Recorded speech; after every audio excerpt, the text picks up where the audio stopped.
Hello, dear students, from the textbook of English Grammar and Composition, Standard 8, Semester 2. Today we are going to learn the fourth chapter, that is how much and how many. વિદ્યાર્થી મિત્રો, વિડીયોને અંત સુધી જોજો જેથી કરીને fourth chapter how much and how મેનીનું તમને સંપૂર્ણપણે ખ્યાલ આવી શકે અને પ્લીઝ ચેનલને સબસ્ક્રાઈબ કરજો. તો સ્ટાર્ટ કરીએ. How much and how many. The noun, નામ, જેમાં નામના બે પ્રકાર છે, પ્રોપર નાઉન, કોમન નાઉન. સંજ્ઞાવાચક નામમાં રામ, પાટણ એ પ્રોપર નાઉન છે. કોમન નાઉન જેમ કે જાતિવાચક છે, બુક, હાઉસ. હવે કોમન નાઉનમાં બે ભાગ પડે છે, કાઉન્ટેબલ એન્ડ અનકાઉન્ટેબલ, જે ગણી શકાય તેવા હોય એવા અને એક ન ગણી શકાય તેવા. હવે ગણી શકાય જેમાં કોમન અને કલેક્ટિવ, સામાન્ય અને સમૂહવાચક હોય છે, જેના એક્ઝામ્પલ સામાન્યમાં કાઉ, બુક અને સમૂહમાં ટીમ, ક્લાસ એ કાઉન્ટેબલ છે. ન ગણી શકાય એમાં બે પ્રકાર છે, મટીરિયલ દ્રવ્યવાચક અને એબ્સ્ટ્રેક્ટ ભાવવાચક. મટીરિયલ દ્રવ્યવાચકમાં ગોલ્ડ, શુગર એન્ડ એબ્સ્ટ્રેક્ટ ભાવવાચકમાં જોય એન્ડ લવ. કાઉન્ટેબલ નાઉન્સમાં ગણી શકાય તેવી ચીજોનો સમાવેશ થાય છે. આ નામો સિંગ્યુલર, એકવચન અથવા પ્લુરલ, બહુવચનમાં હોઈ શકે છે. અનકાઉન્ટેબલ નાઉન્સમાં ગણી ન શકાય તેવી ચીજોનો સમાવેશ થાય છે. આ નામોના પ્લુરલ, બહુવચન હોતા નથી. Material nouns and abstract nouns પહેલાં એ, એન કે ધ મુકાય નહીં. હવે આપણે એક્ઝામ્પલ્સ જોઈએ હાઉ મેની એન્ડ હાઉ મચના. હાઉ મેનીનો અર્થ કેટલા, ગણી શકાય તેવા નાઉન્સની સંખ્યા જાણવા માટે વપરાય છે. હવે આપણે એક્ઝામ્પલ્સ જોઈએ તો how many students are there in your class. તમારા વર્ગમાં કેટલા વિદ્યાર્થીઓ છે? તો there are 50 students in my class. મારા વર્ગમાં 50 વિદ્યાર્થીઓ છે. 50 સ્ટુડન્ટ્સ જે ગણી શકાય છે એટલે હાઉ મેનીનો યુઝ કર્યું છે. How many books are there on the table. Table પર કેટલા બુક્સ છે? There are 6 books on the table. Books કે જેને ગણી શકાય છે એટલે હાઉ મેનીનો યુઝ થયું છે.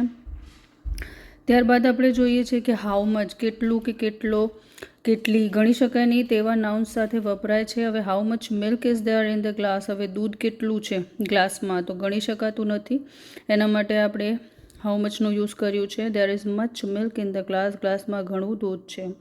How much sugar is there in the bowl, એટલે કે વાટકામાં કેટલી ખાંડ છે? તો there is a little bowl sugar in the bowl. વાટકામાં થોડી ખાંડ છે.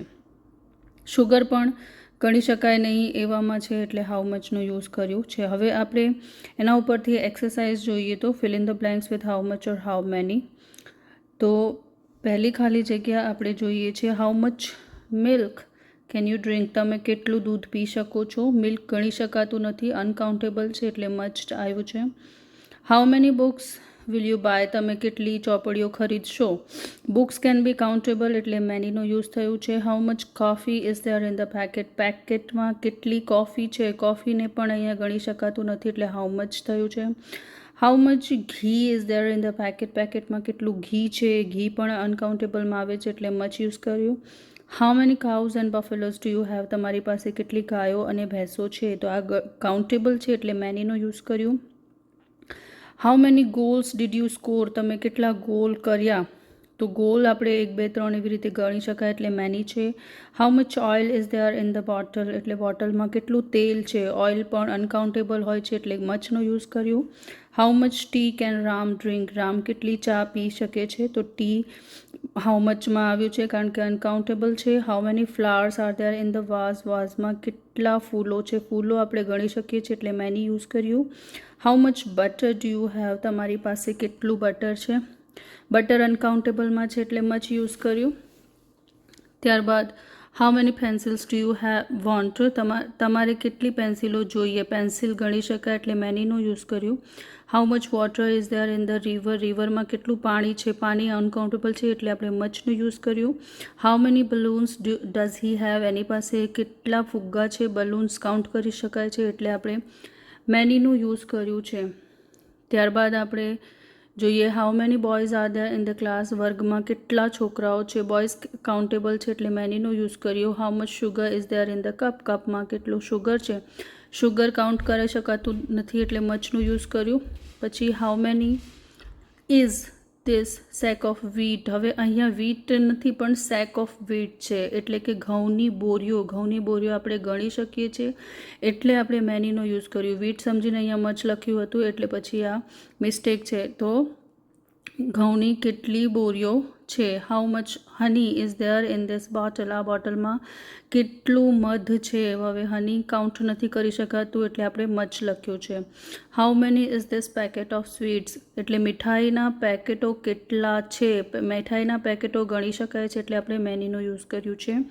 How much petrol is there in this can, એટલે કે આ કેરબામાં કેટલું પેટ્રોલ છે. પેટ્રોલ અનકાઉન્ટેબલ હોય છે એટલે મચનો યુઝ કર્યું. How many children are there in the class, એટલે કે વર્ગમાં કેટલા બાળકો છે. તો ચિલ્ડ્રન ગણી શકાય છે એટલે મેનીનો યુઝ કર્યું. How many days are there in a week, એટલે અઠવાડિયામાં કેટલા દિવસો હોય છે. દિવસો ગણી શકાય છે એટલે મેનીનો યુઝ કર્યું છે. ત્યારબાદ how much rice do you want, તમારે કેટલું રાઈસ એટલે કે ભાત ચોખા જોઈએ. તો રાઈસ આપણે ગણી નથી શકતા એટલે મચનો યુઝ કર્યું. How much money do you want, હવે મની સાથે આપણે મચનો ઉપયોગ કર્યું છે કારણ કે મની જ્યારે આપણે સિક્કા કેવી રીતે હોય કે જેને આપણે ગણી શકતા હોઈએ છીએ પણ ઓવરઓલ એને નથી ગણી શકતા, તો એટલે આપણે એને મનીમાં પણ મચનો યુઝ કર્યું છે. ત્યારબાદ how many sweets can you ઈટ, એટલે કે તમે કેટલી મીઠાઈઓ ખાઈ શકો છો. હવે અહીંયા સ્વીટ્સ કેટલા છે એ ગણી શકાય છે એટલે આપણે મેનીનો યુઝ કર્યું છે. ત્યારબાદ how many is this packet of biscuit, એટલે બિસ્કિટના પેકેટ કેટલા છે. પેકેટ્સ આપણે ગણી શકીએ છીએ એટલે આપણે મેનીનો ઉપયોગ કર્યું છે. તો વિદ્યાર્થી મિત્રો, અહીંયા આપણો આ 4th ચેપ્ટર કમ્પ્લીટ થાય છે. જો તમે ચેનલને સબસ્ક્રાઈબ ના કર્યું હોય તો પ્લીઝ ચેનલને સબસ્ક્રાઈબ કરજો. મળીએ આપણે નેક્સ્ટ વિડીયોમાં. Till then, bye bye.